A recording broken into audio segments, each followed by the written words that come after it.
Lesmana dengan NIM 240306025 dari kelas PTNA. Di sini saya akan menjelaskan mengenai proses sintesis pada telur yang dimulai dari proses sintesis kuning telur atau yolk. Pembentukan kuning telur disebut fitogenesis yang berlangsung di hati dan ovarium. Di dalam hati disintesis protein, lipid, dan lipoprotein sebagai bahan dasar penyusun kuning telur. Proses ini dipengaruhi oleh hormon FSH atau follicle stimulating hormone dan hormon steroid. Menjelang ovulasi, kadar FSH meningkat sehingga merangsang perkembangan folikel ovarium. Zat-zat hasil sintesis ini dari hati kemudian diangkut melalui aliran darah menuju folikel ovarium, diserap dan ditimbun secara bertahap. Penimbunan ini menyebabkan ukuran kuning telur semakin membesar. Setelah folikel matang, kuning telur mengalami ovulasi dan dilepaskan ke infundibulum oviduk untuk memulai proses membentukkan telur selanjutnya.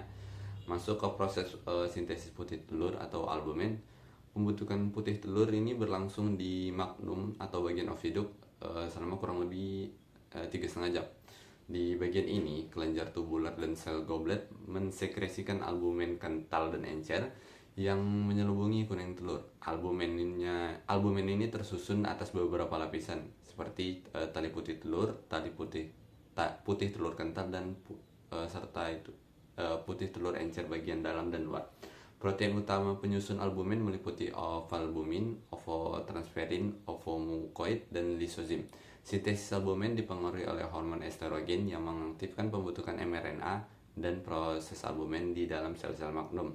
Dengan demikian, terbentuklah putih telur yang berfungsi untuk melindungi embrio sama menyediakan cadangan air sama protein. Masuk ke proses terakhir itu pada proses sintesis gerbang telur atau cangkang telur. Pembentukan cangkang telur ini disebut kalsifikasi dan berlangsung di uterus selama 18-21 jam yang menjadikan ini tahap paling lama dalam pembentukan telur. Pada proses ini terjadi pengendapan kalsium karbonat pada membran kerabang sehingga terbentuk kerabang yang keras. Proses klasifikasi ini dipengaruhi oleh vitamin D, hormon estrogen, progesteron, dan prolaktin yang berperan dalam metabolisme serta transport kalsium menuju uterus.